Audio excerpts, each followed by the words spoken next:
और लोकसभा चुनाव में पीएम मोदी का धुआंधार चुनाव प्रचार जो वो लगातार जारी है। पीएम मोदी ने आज बिहार और पश्चिम बंगाल में एक विशाल जनसभाओं को संबोधित किया। बिहार में प्रधानमंत्री ने लालू के जमाने वाले बिहार के जंगल राज की याद दिलाई, तो बंगाल में संदेश खाली के मुद्दे पर ममता सरकार को भी निशाने पर लिया। बिहार में 2 चुनावी रैली। बिहार में जंगल राज का सबसे बड़ा चेहरा आरजेडी है। उसके बाद पश्चिम बंगाल में 2 रैली।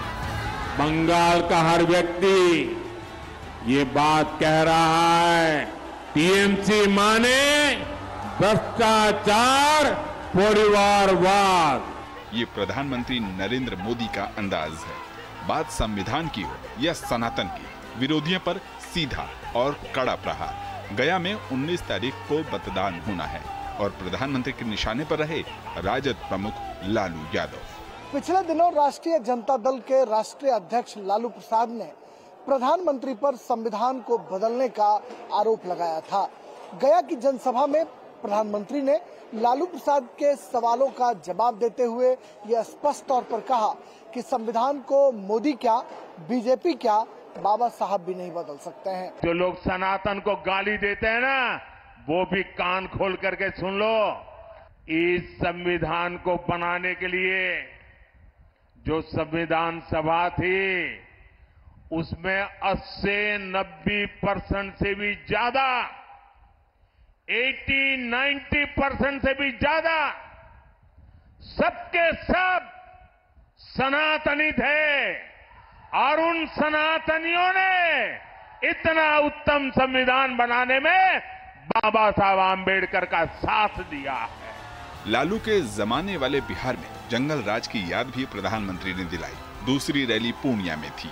सीमांचल के इलाके में विकास से ज्यादा अवैध घुसपैठ का मामला लोगों के बीच रहता है। प्रधानमंत्री ने इसके लिए तुष्टीकरण की राजनीति को जिम्मेदार ठहराया। विपक्ष द्वारा संविधान खत्म करने के आरोपों पर प्रधानमंत्री ने पलटवार किया। उन्होंने कहा कि परिवारवादी दल सत्ता को मुट्ठी में रखना चाहते हैं। जो लोग सत्तावर सरकार को एक परिवार की मुट्ठी में रखना चाहते हैं, संविधान उनकी आंखों में हमेशा खटकता है। इसलिए अब ये लोग संवैधानिक व्यवस्था से हुए चुनाव के नतीजों को अस्वीकार करने की धमकी देने लगे हैं। पश्चिम बंगाल में बालूरघाट और रायगंज में प्रधानमंत्री की रैलियां हुई। उन्होंने तृणमूल के अत्याचार, अपराध, भ्रष्टाचार को मुख्य मुद्दा बनाया। प्रधानमंत्री ने कहा कि राज्य में टोलाबाज ही सब कुछ तय कर रहे हैं। टीएमसी के बंगाल में किस चीज की परमिशन मिलेगी, किसकी परमिशन नहीं मिलेगी, ये कानून तय नहीं करता। ये टीएमसी के तोलाबाज और गुंडे तय करते हैं। बंगाल में रामनवमी की शोभा यात्रा की परमिशन नहीं मिलती, लेकिन रामनवमी और दुर्गा पूजा की शोभा यात्राओं पर पत्थर फेंकने वालों को टीएमसी सरकार ने पूरी परमिशन दे रखी है। मां माटी मानुष का नारा देने वाली ममता के शासन में गरीबों को केंद्र की कल्याणकारी योजनाओं का लाभ नहीं मिल रहा है। प्रधानमंत्री ने आरोप लगाया कि तृणमूल सरकार डरती है कि कहीं मोदी की गारंटी गरीबों को खुशहाल बना देगी तो तृणमूल की दुकान बंद हो जाएगी। वहीं उन्होंने संदेश खाली में महिलाओं के खिलाफ हुए अत्याचार पर भी तीखा प्रहार किया। संदेश खाली की घटनाओं ने पूरे देश और दुनिया को दहला दिया है। हमारी बहन बेटियों के साथ टीएमसी के लोग खुलेआम अत्याचार करते थे। उन्हें अपनी बंधक गुलाम मानकर रखते थे। ऐसी वारदात सभ्य समाज जिनकी कल्पना भी नहीं कर सकता। कभी शिक्षा और सभ्यता के लिए जाने वाले बंगाल को देवी की पूजा करने वाले बंगाल को इन लोगों ने ऐसी हालत में पहुंचा दिया। पश्चिम बंगाल और बिहार दोनों ही राज्यों में प्रधानमंत्री ने विपक्षी दलों की तुष्टीकरण की राजनीति, परिवारवाद और भ्रष्टाचार को मुख्य मुद्दा बनाया। साथ ही उन्होंने सनातन और संविधान के हक की भी बात कही। राजेश राज, नितेंद्र, कुमार आलोक और अभिषेक के साथ ब्यूरो रिपोर्ट, डीडी न्यूज।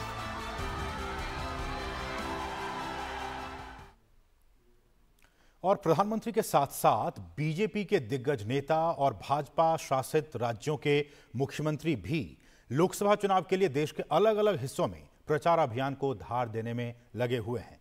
जैसे जैसे पहले चरण के मतदान की तारीख नजदीक आती जा रही है, बीजेपी के अलावा एनडीए गठबंधन में शामिल सभी दल चुनाव प्रचार अभियान में पूरी शिद्दत से, जी जान से लगे हुए हैं।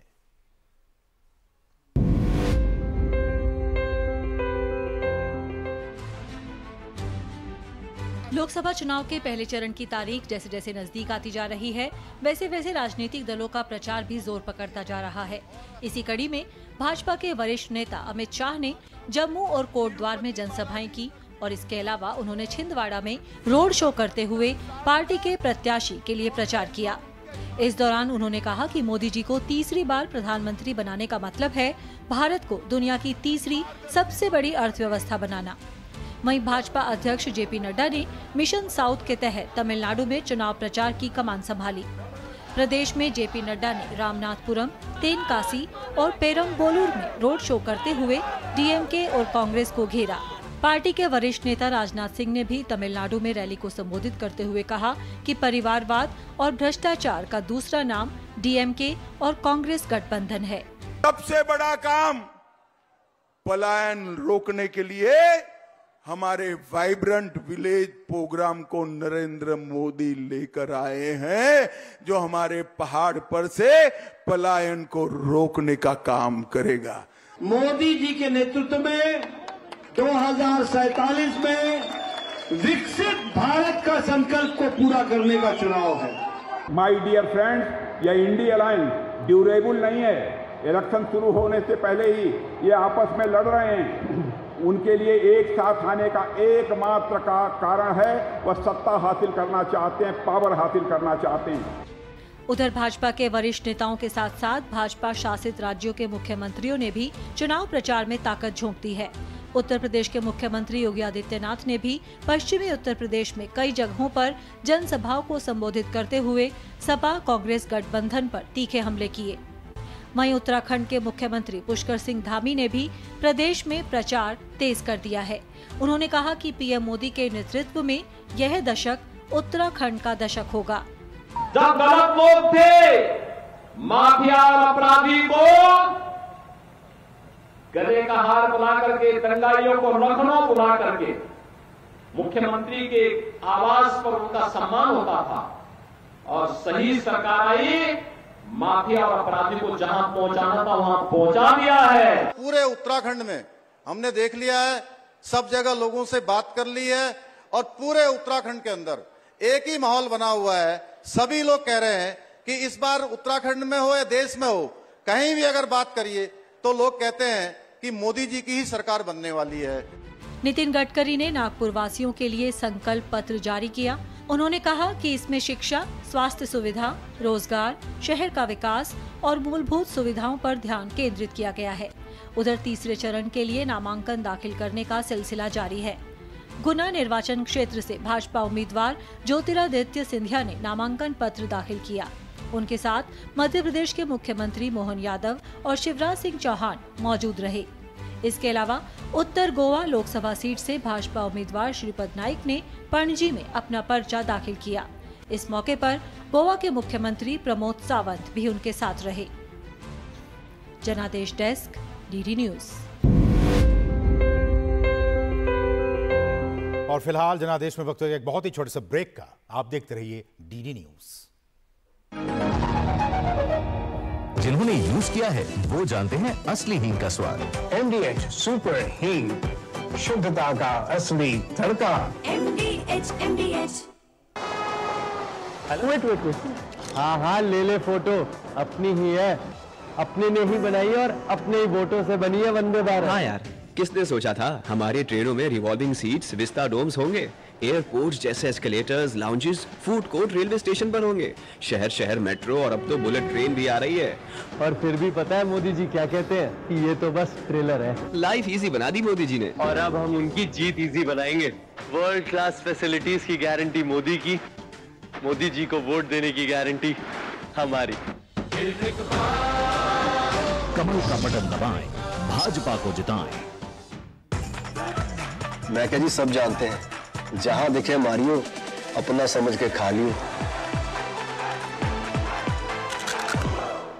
स्वाद से सबको दीवाना कर दे, दीवाना कर दे। पता का चाय, गजब का स्वाद। यकीन है खुद पर है नाज। सुनते हो अपने मन की आवाज। कभी शर्मीली तो कभी हो जाबाज। रुकना मेरी आदत नहीं, थमना मेरी चाहत नहीं। मैं हूं नारी, यही मेरा अंदाज। हर जिम्मेदारी मैं बखूबी निभाती हूँ। वोट दे, प्राउड वोटर कहलाऊंगी। पूरे देश संग चुनाव का पर्व मनाऊंगी। अब छोलिया हो या लोबिया, सफेद चने या काले चने, सबको मजेदार बने। आज हमारी किसान सम्मान निधि सीधे हमारे बैंक खाते में आती है। अब हमारा हक कोई नहीं मार सकता। नहीं तो पहले फसल बिचौलिए कौड़ियों के भाव ले जाते थे, लेकिन अब बीज से बाजार तक साथ खड़े हैं मोदी जी। बड़ा फसल बीमा, किसान credit card, soil health card, सबसे ज्यादा फसलों पर एमएसपी, हर खेत को पानी, नैनो यूरिया, अब ड्रोन की भी तैयारी। लेकिन फिर भी मोदी जी कहते हैं ये तो बस ट्रेलर है। किसान कल्याण की गारंटी मोदी जी की, और उन्हें जिताना ये है हमारी भी गारंटी। कमल का बटन दबाएं, भाजपा को जिताएं।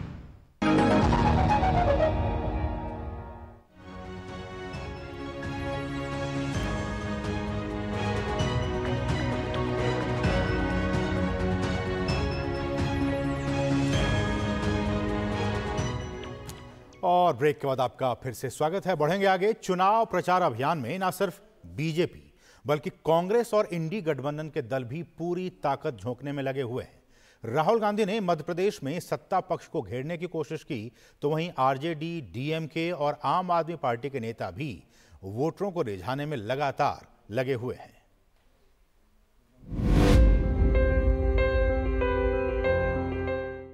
लोकसभा चुनाव के मद्देनजर देश में सियासी सरगर्मी बढ़ गई है। चुनाव की तैयारियों को लेकर तमाम दल अपने दमखम से जुटे हैं। इसी कड़ी में कांग्रेस के कई नेता भी प्रचार में जुटे हैं। कांग्रेस नेता राहुल गांधी ने केरल के कोझिकोड और मलापुरम में रोड शो किया।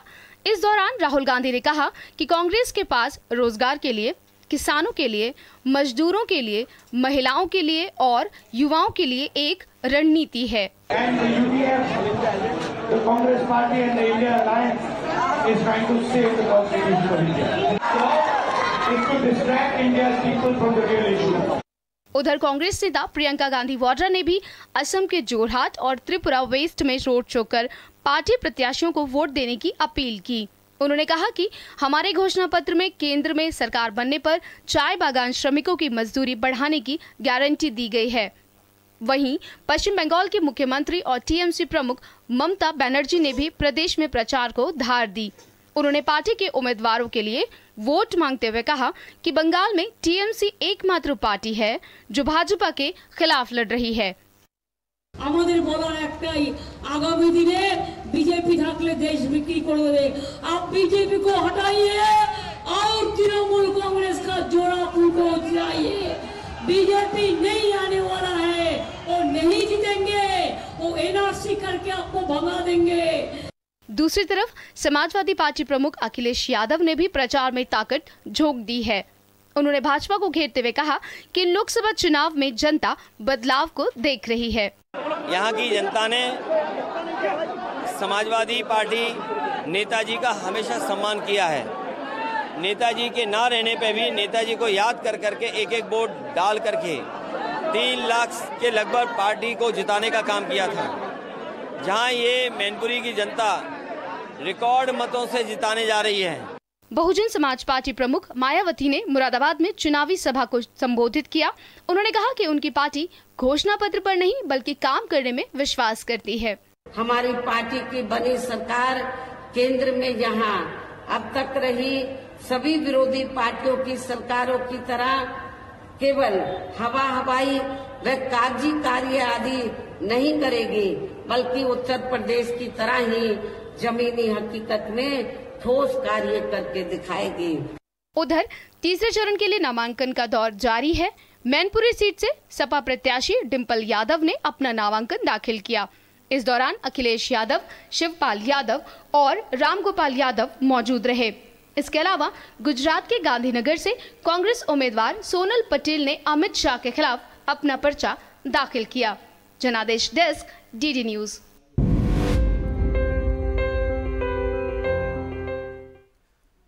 और वहीं तमिलनाडु की नीलगिरी सीट से केंद्रीय सूचना और प्रसारण राज्य मंत्री एल मुरुगन चुनावी मैदान में हैं। एल मुरुगन जनता के बीच जा रहे हैं और डीएमके पार्टी के करप्शन पर लगातार प्रहार कर रहे हैं। केंद्रीय सूचना और प्रसारण राज्य मंत्री डॉक्टर एल मुरुगन से एक्सक्लूसिव बात की है डीडी न्यूज के हमारे सहयोगी नीरज सिंह ने।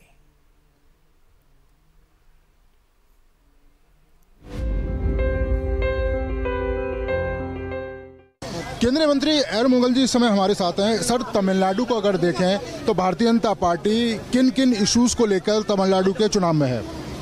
देखिए, ये हमारा पार्टी इधर लोकल डीएमके गवर्नमेंट का करप्शन है, डीएम का मिस गवर्नेंस है, डीएम के फेलियर है, डीएम के पोल प्रॉमिसेस, पूरा डीएम के मिस गवर्नेंस, डीएम के करप्ट पॉलिटिक्स, डीएम के dynasty politics we are taking. ऐसे ही हमारा प्रधानमंत्री जी श्री नरेंद्र मोदी जी लास्ट 10 साल का कितना अचीवमेंट है, ये सारा अचीवमेंट हम लोग के जनता के साथ लेके जा रहे हैं। उत्तर भारत और दक्षिण भारत में आपने देखा भी होगा कांग्रेस पार्टी और जो तमाम अलायंस हैं वो अलग तरह से भेद करते हैं कि उत्तर भारत अलग है, दक्षिण भारत अलग है। अगर आप प्रधानमंत्री को देखें कि जिस तरह से संसद में संघुल स्थापना करी, तमिल संगम, तो ये इस तरह की राजनीति क्यों है? ऐसे ये डीएमके का ये माइंडसेट है। ये हमारा प्रधानमंत्री जी ने एक भारत श्रेष्ठ भारत लेके काशी तमिल संगम एक बार नहीं 2 बार किया। ऐसे ये तमिल सौराष्ट्र संगम भी किया। हमारा पवित्र सेंगोल लेके हमारा संसद भवन में हमारा प्रधानमंत्री जी ने सारे तमिल संत लोग के साथ उधर हम प्रसिद्ध किया। हमारा प्रधानमंत्री सभी समय कहाँ जाते पूरा तमिल कल्चर लेके, अभी भी हमारा इलेक्शन मैनिफेस्टो हमारा विजन डॉक्यूमेंट में हमारा तिरुकुरल के लिए इंटरनेशनल कल्चरल सेंटर बनाने के हमारा प्रधानमंत्री जी ने गारंटी दिया।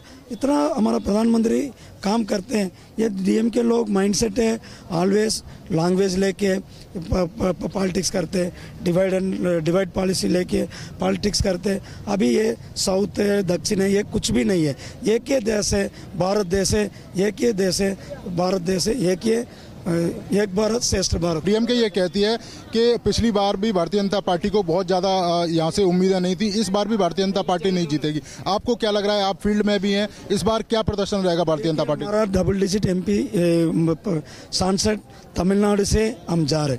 हमारा तमिलनाडु का अलायंस है बहुत मजबूत है, हमारा स्ट्रांग अलायंस है, अभी हमारा अलायंस है।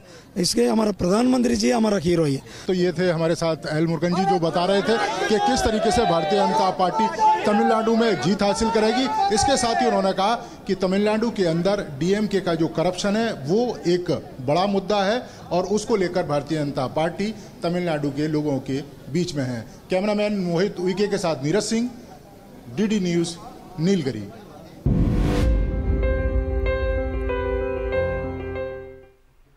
और जनादेश में वक्त हो गया एक और बहुत ही छोटे से ब्रेक का। आप देखते रहिए डीडी न्यूज।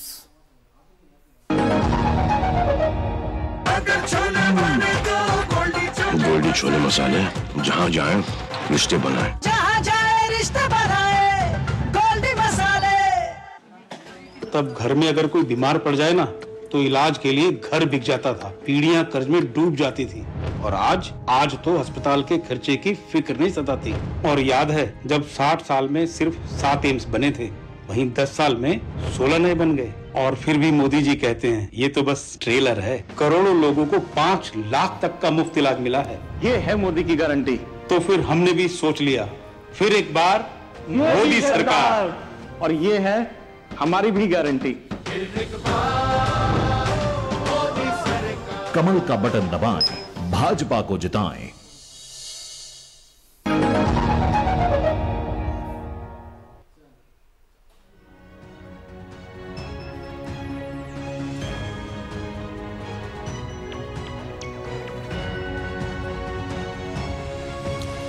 और ब्रेक के बाद आप सभी दर्शकों का एक बार फिर से बहुत बहुत स्वागत है। और अब बात करेंगे चर्चित लोकसभा क्षेत्रों की।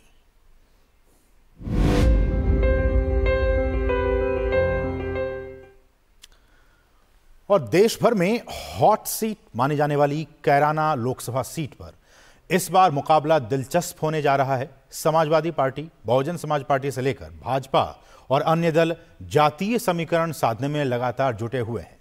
पलायन के मुद्दे की वजह से हमेशा सुर्खियों में रहने वाली कैराना सीट इस बार भाजपा और सपा के लिए नाक का सवाल बन गई है। कैराना से भाजपा के प्रदीप चौधरी चुनावी मैदान में हैं, तो सपा ने इकरा हसन को चुनावी मैदान में उतारा है। साथ ही बसपा ने श्रीपाल राणा को कैराना से उतारकर मुकाबले को काफी दिलचस्प बना दिया है।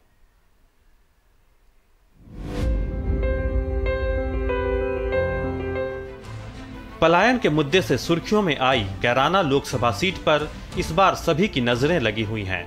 देश भर में हॉट सीट मानी जाने वाली कैराना लोकसभा सीट पर इस बार मुकाबला दिलचस्प होने जा रहा है। सपा, बसपा से लेकर भाजपा और अन्य दल अपने अपने सियासी समीकरण साधने में जुटे हुए हैं। भाजपा ने जहां अपने वर्तमान सांसद प्रदीप चौधरी को ही मैदान में उतारा है, तो वहीं इंडी गठबंधन की ओर से सपा प्रत्याशी इकरा हसन हैं। प्रदीप चौधरी ने इस बार भी अपनी जीत का दावा करते हुए कहा कि सुशासन और विकास के मुद्दे पर किए गए कार्य को लेकर हम जनता के बीच में हैं। पहले भी जनता ने आपको मौका दिया, दूसरी बार यहाँ की जनता आपको क्यों मौका दे? देखिएगा, हम लोग अक्षेत्र के भले के लिए काम करते हैं। अक्षेत्र का विकास बेहतर हो, उस दिशा में हम लोग लगातार प्रयास करते हैं। दूसरा सबसे बड़ा सवाल है समाजवादी पार्टी की जो इकरा हसन है, उनका कहना है कि यहाँ कैराना के अंदर जो पलायन जैसे मुद्दे थे वो चुनावी स्टंट उनको बता रही हैं। ये वो बचना चाहते हैं ना, उनके पास इस प्रकार की बातों का करने का कोई मतलब नहीं है। यहाँ वो दंश लोगों ने झेला है। यहाँ महिला बाजार तक निकल नहीं सकती थी, यहाँ किसान खेत तक जा नहीं सकता था, व्यापारी यहाँ दुकान पर प्रतिष्ठान पर में बैठ नहीं सकता था, उससे रंगदारी वसूल होने का काम होता था। वहीं दूसरी तरफ इंडी गठबंधन प्रत्याशी इकरा हसन के दादा, पिता और मां कैराना से सांसद रह चुके हैं। उनका भाई नाहिद हसन सपा से विधायक है, जिन्हें जेल जाना पड़ा था। इकरा हसन अपने परिवार की विरासत को बचाने के लिए मैदान में हैं। क्षेत्र के विकास का एक बड़ा मुद्दा है। हमारा ग्रामीण क्षेत्र है, अभी भी बहुत सी जगहों पर बिजली की व्यवस्था नहीं है, सड़कों की व्यवस्था नहीं है, तो जो क्षेत्र का विकास है वो एक मुद्दा है यहाँ पर। नहीं, देखिए, उनके मुद्दे पिछले 10 साल से यही फूट डालने वाले मुद्दे हैं और पलायन धरातल पर कोई मुद्दा है नहीं। उधर बसपा ने श्रीपाल राणा को कैराना से उतारकर मुकाबला दिलचस्प बना दिया है। कैराना लोकसभा सीट साल 1962 में अस्तित्व में आई थी। शामली जिले की कैराना लोकसभा क्षेत्र में 5 विधानसभा मौजूद हैं, जिनमें खुद कैराना, शामली, थाना भवन, नकुड़ और गंगोह सीट शामिल हैं। कैराना लोकसभा सीट के इतिहास की बात करें तो 1962 के लोकसभा चुनाव में जाट नेता यशपाल सिंह ने निर्दलीय प्रत्याशी के तौर पर जीत हासिल की थी। वहीं 1967 में सोशलिस्ट पार्टी के गयूर अली खान ने जीत दर्ज की थी। इसके बाद 1971 के चुनाव में शफकत जंग कांग्रेस के टिकट पर सांसद बने थे। 1977 के चुनाव में बीएलडी के चंदन सिंह ने जीत दर्ज की थी। वहीं 1980 के चुनाव में चौधरी चरण सिंह की पत्नी गायत्री देवी जनता पार्टी एस के टिकट पर कैराना लोकसभा सीट से चुनाव जीतकर सांसद बनी थी। 1984 में एक बार फिर से कांग्रेस में जान पड़ी और कांग्रेस प्रत्याशी चौधरी अख्तर हसन कैराना सीट से चुनाव जीतकर संसद पहुंचे। जिसके बाद फिर कभी कांग्रेस को इस सीट पर चुनाव जीतने का सौभाग्य प्राप्त नहीं हो सका है। 1989 और 1991 के लोकसभा चुनाव में जनता दल के हरपाल पंवार ने जीत हासिल की थी। वहीं 1996 के चुनाव में समाजवादी पार्टी के मुनव्वर हसन ने जीत दर्ज की। 1998 के लोकसभा चुनाव में भाजपा के वीरेंद्र वर्मा इस सीट पर विजयी हुए थे। वहीं आरएलडी के अमीर आलम ने 1999 में इस सीट पर जीत दर्ज की। इसके अलावा 2004 में आरएलडी सपा गठबंधन के तहत अनुराधा चौधरी ने जीत हासिल की थी। हालांकि तबस्सुम हसन ने 2009 के चुनाव में बसपा के टिकट पर, तो वहीं 2018 के उपचुनाव में आरएलडी के टिकट पर चुनाव जीता था। इसके अलावा 2014 के लोकसभा चुनाव में भाजपा के हुकुम सिंह ने जीत दर्ज की। वहीं भाजपा के प्रदीप चौधरी 2019 में सपा की तबस्सुम हसन को हराकर लोकसभा में पहुंचे थे। सबसे बड़ा सवाल और सबसे बड़ी बात यही है कि जिस तरीके से भारतीय जनता पार्टी लगातार धुआंधार प्रचार कर रही है, ऐसे में विपक्ष कहीं भी प्रचार करता हुआ नहीं दिखाई दे रहा है। ऐसे में किसकी जीत होगी, किसकी हार होगी, ये जनता को तय करना है। अपने कैमरामैन सौरभ शुक्ला के साथ अनुज Yadav, DD news, Kairana.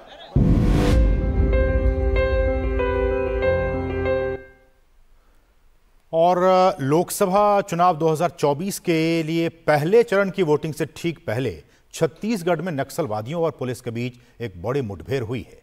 Police और नक्सलवादियों के भीषण मुठभेड़ में 29 नक्सलवादी मारे गए हैं।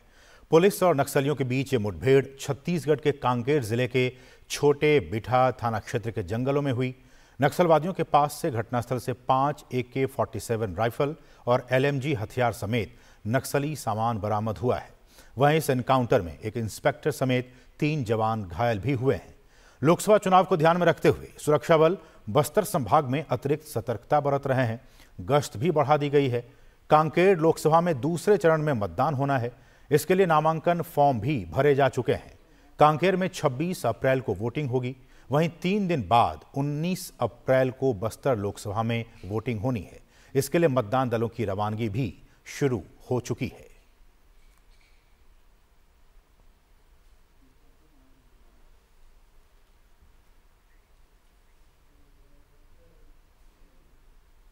तो इस खबर के साथ ही जनादेश 2024 के आज के इस अंक में बस इतना ही। मुझे और हमारी पूरी टीम को दीजिए अनुमति।